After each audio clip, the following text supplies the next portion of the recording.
মাঝে মাঝে এক একটা মাঠ যেন এক একটা অন্ধকারের মায়া সরোবর, সেখান দিয়ে যেন অন্ধকারের ঢেউ বইছে। অন্ধকারের স্রোত ছুটে আসছে আমায় গ্রাস করবার জন্য। অন্ধকারের তরঙ্গের ভিতরে গাছগুলোকে দেখাচ্ছে যেন বড় বড় দৈত্য দানবের মতন। ম্যালেরিয়ার মতো ছ্যাঁচড়া অসুখ পৃথিবীতে আর কিছু আছে কি? উফ, এই দেখো না, শখ করে সেদিন ঢাকুরিয়ার লেক দেখতে গিয়েছিলাম। সন্ধ্যার একটু আগে হঠাৎ কাঁপুনি দিয়ে আমার জ্বর এলো। সে কি যে সে জ্বর, যে সে কাঁপুনি। না পারি দাঁড়াতে, না পারি বসতে, একেবারে ঘাসের উপর শুয়ে পড়ল। কি শীত রে বাপু! পা থেকে মাথা পর্যন্ত চাদর মুড়ি দিয়ে কাঁপতে কাঁপতে কেমন যেন আচ্ছন্নের মতো হয়ে রইল। সেইভাবে কতক্ষণ ছিলাম ভগবান জানেন।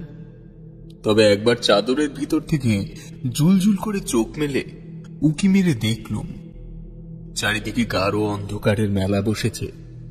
কোথাও জনমানবের সাড়া নেই। বুকটা ছ্যাদ করে উঠল। কোথায় বাগবাজারে আমার বাড়ি, আর কোথায় পড়ে আছি আমি একলা। গুন্ডায় গলায় ছুরি বসাতে পারে, সাপে কামড়াতে পারে, বিনা চিকিৎসায় প্রাণ পাখি ফুরুত করে পালিয়ে যেতে পারে। বাড়ির লোক এতক্ষণে হয়তো ভেবে সাড়া হচ্ছে, আর তো এখানে থাকা চলে না। যেমন করেই হোক আমাকে আজ বাড়ি যেতেই হবে। অনেক কষ্টে উঠে দাঁড়ালাম। গায়ের ভিতর থেকে তখনও যেন আগুনের ঝলক ছুটকে চোখের সামনে দিয়ে যেন রাশি রাশি সর্ষে ফুল নাচতে নাচতে একবার আঁধার সাগরে ডুবে যাচ্ছে, আর একবার ভেসে উঠছে। প্রতিবার পা ফেলি আর মনে হয় এই বুঝি আমি দরাম করে পপার ধরনী তলে হলুম। তবু থামলুম না, মাতালের মতো টলতে টলতে এগিয়ে চললুম। রাত ঝাঁঝা করছে। সেই রাত্রে আমি প্রথম বুঝতে পারলুম পৃথিবী কত বেশি স্তব্ধ হতে পারে। শহরের হট্টগোলে রাগ হয় বটে, কিন্তু এই স্তব্ধতাও সহ্য করা অসম্ভব। একটা ব্যাঙ কি, একটা ঝিঁঝি পোকা কি, একটা পাহারাওয়ালার নাক পর্যন্ত ডাকছে না। গাছের পাতায় বাতাসের একটু নিঃশ্বাস পর্যন্ত শোনা যাচ্ছে না। সারি সারি কোম্পানির আলোর থামগুলো নীরবে দাঁড়িয়ে জ্বলন্ত চোখে যেন থমথমে অন্ধকারকে নিরীক্ষণ করছে। তিমির তুলির প্রলেপ মাখানো গাছপালার ফাঁকে ফাঁকে বাড়ির পর বাড়ি দেখা যাচ্ছে বটে, কিন্তু তারাও যেন প্রেতপুরীর মতো নিস্তব্ধ। তাদের ভিতর থেকে একটা ঘুম ভাঙা খোকার কান্নার আওয়াজ পর্যন্ত জেগে উঠছে না।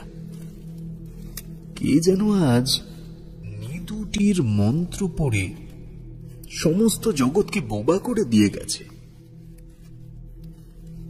জ্বরের ঘোরে চলেছি তো চলেছি।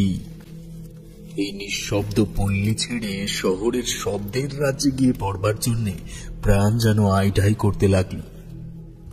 তবুও এ পথ আর শেষ হতে চায় না। এই পথ যেন আজ শেষ হবে না, কালও শেষ হবে না। আমাকে যেন কোনো অভিশপ্ত আত্মার মতো চলতে হবে অনন্তকাল ধরে। এক বেচারা ইহুদির গল্পে পড়েছিলুম, কার সাপে তাকে নাকি অনন্তকাল ধরে সারা বিশ্বে ছুটাছুটি করে বেড়াতে হয়েছিল। আমারও তাই হলো নাকি? মাথাটা একবার নাড়া দিয়ে ভাবলুম, দূর ছাই, এসব কি উল্টো পাল্টা কথা ভাবছি। জ্বরে আমার মাথা খারাপ হয়ে গেল নাকি? মাঝে মাঝে এক একটা মাঠ যেন এক একটা অন্ধকারের মায়া সরোবর, সেখান দিয়ে যেন অন্ধকারের ঢেউ বইছে। অন্ধকারের স্রোত ছুটে আসছে আমায় গ্রাস করবার জন্য। অন্ধকারের তরঙ্গের ভিতরে গাছগুলোকে দেখাচ্ছে যেন বড় বড় দৈত্য দানবের মতন। প্রত্যেকের হৃৎপিণ্ড ছিঁড়ে খাবার জন্য তারা উত পেতে প্রস্তুত হয়ে আছে। কান্না ভরা কনকনে বাতাস এসে চুপি চুপি যেন আমার কানে কানে বলে যাচ্ছে, ও হে নিঝুম রাতের অজানা মানুষ, এই মৃত্যুপুরীর ভিতর দিয়ে কোথায় চলেছ তুমি? আমার কথা শোনো, ভূত প্রেতরা একে একে জেগে উঠছে। এই বেলা প্রাণ নিয়ে পালিয়ে যাও, পালিয়ে যাও, যাও গো। আরো খানিক অগ্রসর হয়ে মনে হলো পৃথিবীর সমস্ত শব্দ এসে আমার দুই পায়ের দুই জুতোর ভিতরে আশ্রয় নিয়েছে। প্রত্যেকবার পা ফেলি আর সেই শব্দগুলো জুতোর ভিতর দিয়ে চমকে ওঠে। রাজপথের উপরে আছাড় খেয়ে পড়ে আমাকে চমকে চমকে তোলে। শব্দ শুনতে চাই, নিজের পায়ের শব্দ শুনতে পাচ্ছি, কিন্তু কেন জানি না সে শব্দ শুনে শুনে মন আমার খুশি হবে কি আরো বেশি নেতিয়ে পড়তে লাগলো। সে যেন রাজপথে ঘুমন্ত কোনো অশরীরীর প্রেতাত্মার চিৎকার। আমার পদাঘাতে সে যন্ত্রণায় গজরে উঠছে।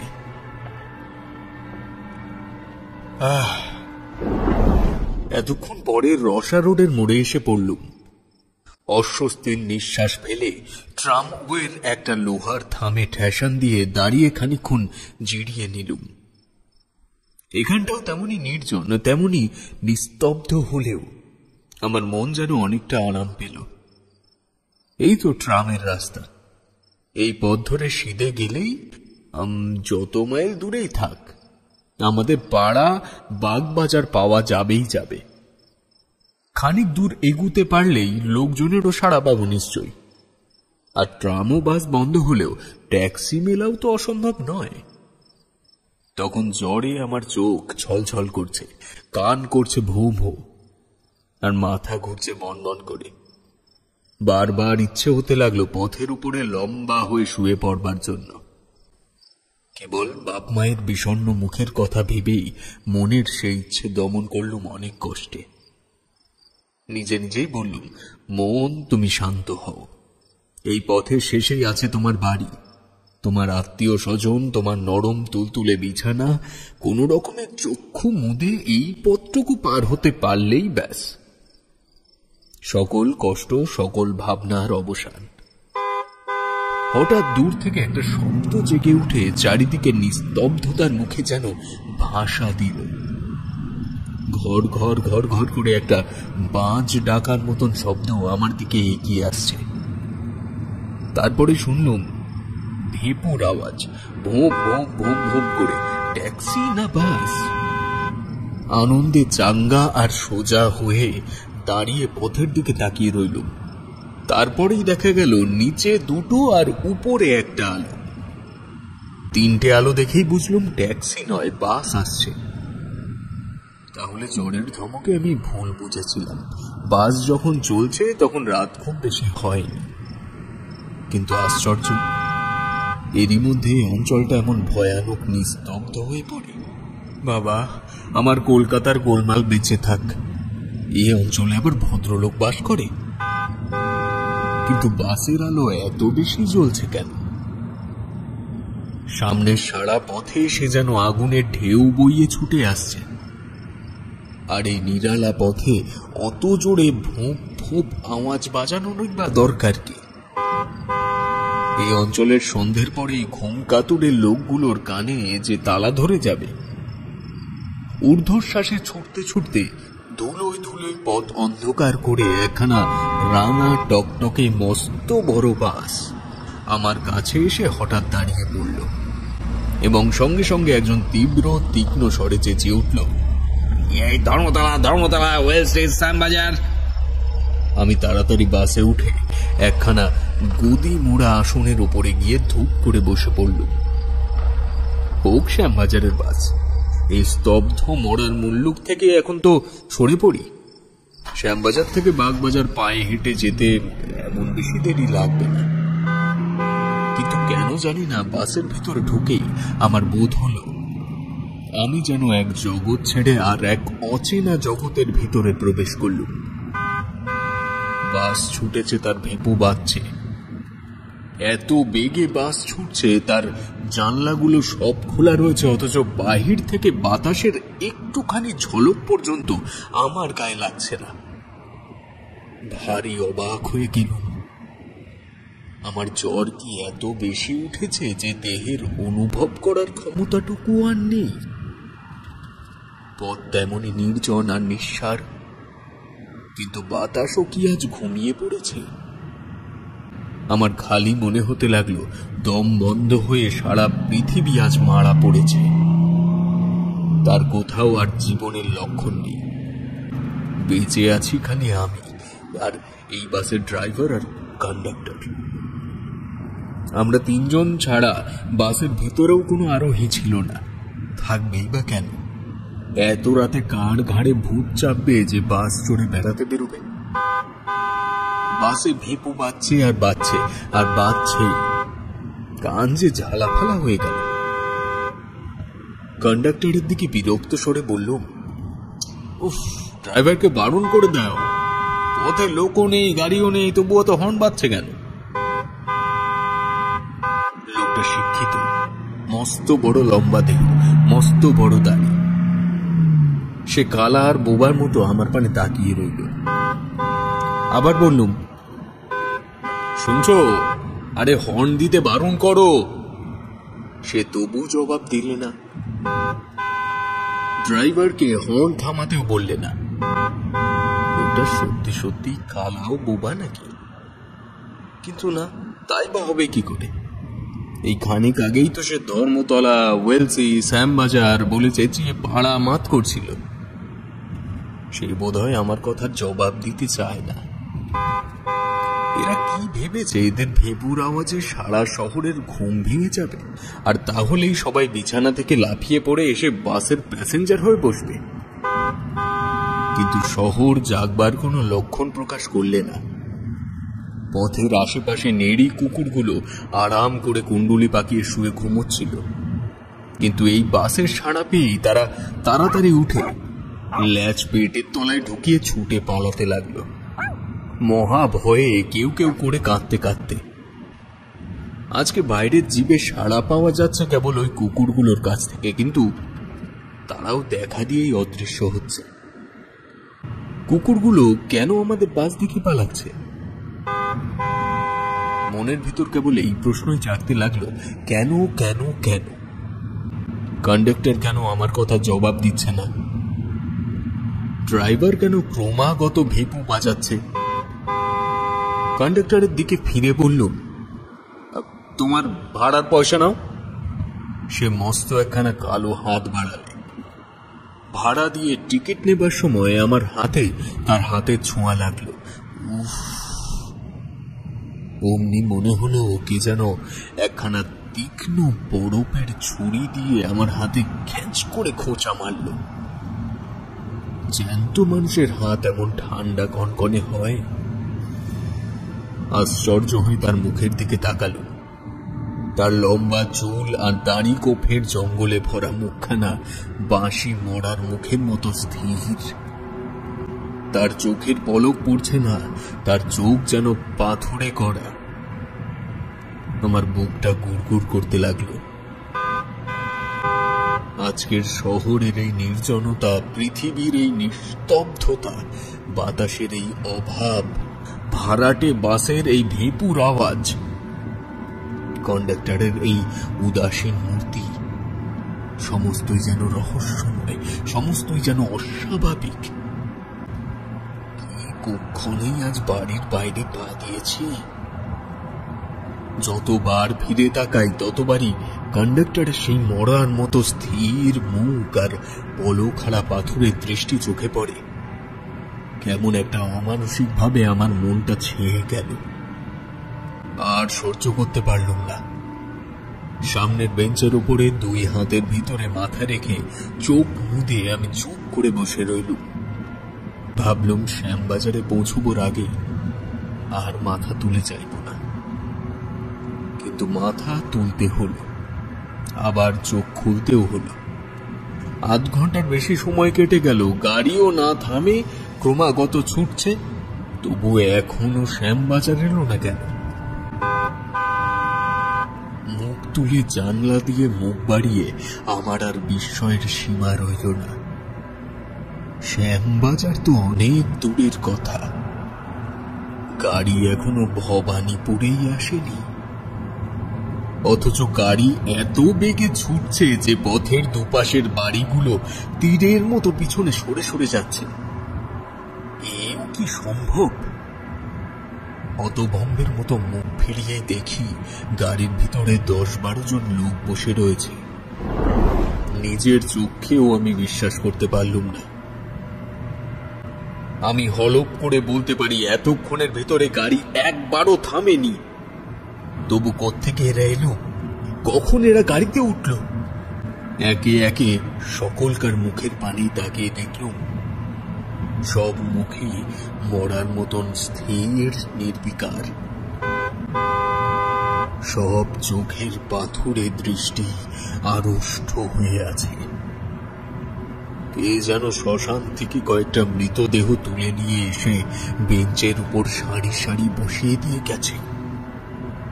তাদের ভেতরে বাঙালি আছে, খোট্টা আছে, সাহেব আছে, কিন্তু তারা সবাই চেয়ে আছে আমার দিকেই। সে চাউনিতে কোনো ভাবের আমেজ নেই, সে চাউনি যেন চাউনিই নয়, অথচ সে চাউনি দেখলেই গা ছমছম করে, দেহের রক্ত ঠান্ডা হয়ে যায়। তাদের চাউনি যেন চোখের ভিতর দিয়ে আসছে না, আসছে আলোকের উপর উপার থেকে, অন্ধকারের আত্মার ভিতর থেকে, যে দেশে জ্যান্ত মানুষ নেই সেই দেশ থেকে। ভাবহীন অথচ ভয়ানক তাদের সেই চাউনি। আর এক আশ্চর্য ব্যাপার এই যে গাড়ির ঝাঁকুনিতেও তাদের কারোর দেহ এতটুকু নড়ছে না। গাড়ির ভিতরে বসেও তাদের দেহ যেন গাড়িকে না ছুঁয়ে শূন্যে বিরাজ করছে। মনে হতে লাগলো আমার অজ্ঞাত শাড়ি যেমন হঠাৎ তারা গাড়ির ভিতরে উঠে এসে জুড়ে বসেছে, তেমনি হঠাৎ তারা আবার হাওয়া হয়ে যাওয়ার সঙ্গে মিলিয়ে যেতে পারে আমার অজান্তে। যেন তারা ছায়ায় কায়াহীন অনুচর দেখা দেয়, ধরা দেয় না। তাদের দেখা যায়, ধরা যায় না। আমার সভয় দৃষ্টি আবার পথের দিকে ফিরিয়ে নিল। গাড়ি তেমনি হেঁচকি তোলা আওয়াজের মতো ভেপুর শব্দ করতে করতে তীর বেগে ছুটছে। কিন্তু তখনও ভবানীপুর আসেনি। আমি শ্যামবাজার না সোজা জুমালয়ের দিকে চলেছি। কি এক দুঃসহ অজানা টানে অস্থির হয়ে চোখ আবার গাড়ির ভিতরে ফেরালুম। গাড়িতে ইতিমধ্যেই লোকের সংখ্যা আরো বেড়ে উঠেছে। তারাও স্থির নেত্রে আমার দিকেই তাকিয়ে আছে। সমস্ত গাড়ির ভিতরে একটা বোটকা গন্ধ ভেসে ভেসে বেড়াচ্ছে, যেন বাসি মরার গন্ধ। হাসপাতালের মরার ঘরে গিয়ে আমি একবার এইরকম গন্ধই পেয়েছিলুম। আমার সর্বাঙ্গে কাঁটা দিয়ে বুকের কাঁচটা শিউরে শিউরে উঠতে লাগলো। আমি কি জেগে আছি না স্বপ্ন দেখছি? আর থাকতে না পেরে হঠাৎ চেঁচিয়ে উঠে বললুম, কন্ডাক্টর, গাড়ি বাঁধো, গাড়ি বাঁধো। কন্ডাক্টর কোনো সাড়া দিলে না, গাড়ি থামাবোরও চেষ্টা করলেন না। আবার বললুম, কিন্তু কোনো ফল হলো না। রেগে দাঁড়িয়ে উঠে কন্ডাক্টরের দেহ ধরে আমি নাড়া দিতে গেলুম, কিন্তু তাকে ছুঁতেও পারলুম না। চোখের সামনে তাকে স্পষ্ট দেখতে পাচ্ছি, কিন্তু তাকে স্পর্শ করতে পারছি না। সেই দেহ যেন হাওয়া দিয়ে তৈরি। হঠাৎ গাড়ির সব লোক একসঙ্গে অট্টহাস্য শুরু করে দিল।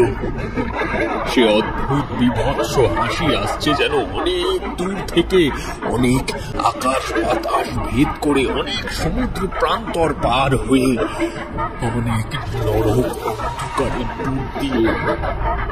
অথচ তার আওয়াজ এত স্পষ্ট যে আমার কান যেন ফেটে যাওয়ার মতো।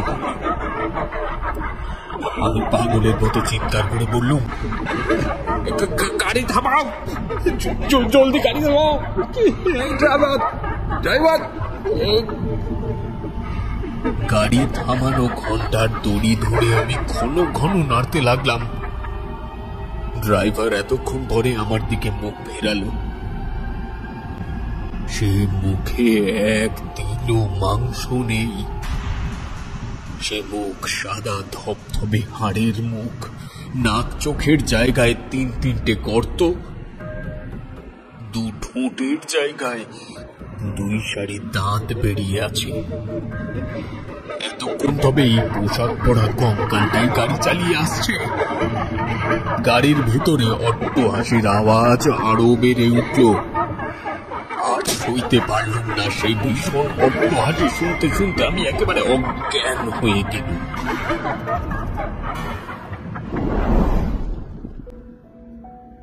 জ্ঞান হলে দেখলুম নিজের ঘরের বিছানায় শুয়ে আছি। আমার চারপাশে বসে মা, বাবা, ভাই বোনেরা। শুনলুম আমি নাকি রসা রোডের ফুটপাতের ওপরে জ্বরের ঘোরে বেহুশ হয়ে শুয়েছিলাম। কালকের রাতের বিভীষিকার কথা সকলকে বললুম। বাবা বললেন, ওসব বাজে কথা। আমি জ্বরের ঝোঁকে লেকের ধার থেকে রসা রোড পর্যন্ত এসেই তুমি বেহুশ হয়ে পড়েছিলে, তারপর এইসব খেয়ালে দেখেছ। কিন্তু আমার মন বলতে লাগলো, না না, আমি যা দেখেছি তা খেয়াল